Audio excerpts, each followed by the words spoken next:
आप क्या सोच रहे हैं 400 नंबर मैजिक फिगर? नहीं आ सकता है, ये तो मैंने पहले भी कहा है। बीजेपी के अपनी 400 सीट कभी नहीं आ सकता। ये तो कार्यकर्ताओं को दिया जाने वाला एक नारा है और एक तरह से साइकोलॉजिकल एक गेम है भाजपा का, मोदी जी का।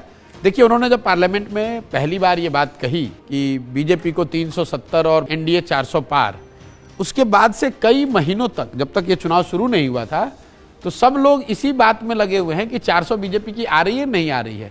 कोई ये पूछ ही नहीं रहा है कि आप जीत रहे हो कि हार रहे हो।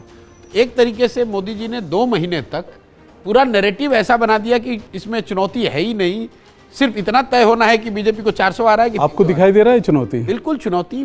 पहले हम लोग उन लोगों में से हैं जो शुरू से कह रहे हैं कि बड़ी चुनौती है। ऐसा नहीं है जैसा लोग समझते हैं, क्योंकि देश में रूरल डिस्ट्रेस बहुत बड़ा मुद्दा है। जो 50% लोग हैं जो आर्थिक तौर पे निचले पैदान पर हैं। आप आंकड़ों को देखेंगे, आरबीआई के आंकड़े ही बता रहे हैं कि बॉटम 2 क्वांटाइल के जो लोग हैं वो मानते हैं कि पिछले 5 साल 10 साल में उनकी आर्थिक स्थिति और उनकी जीवन में बेहतरी नहीं आया है। तो इन सब के बावजूद अगर मोदी जी या भाजपा जीत रहे हैं तो इसकी वजह यह है कि विपक्ष या जो उनको चुनौती दे रहा है वो उतना प्रभावी नहीं है, प्रामाणिक नहीं है, विश्वसनीय नहीं है। इसका मतलब ये नहीं है कि हर आदमी देश में मोदी जी से या भाजपा से या उनकी सरकार या उनके कार्यकलाप से खुश है।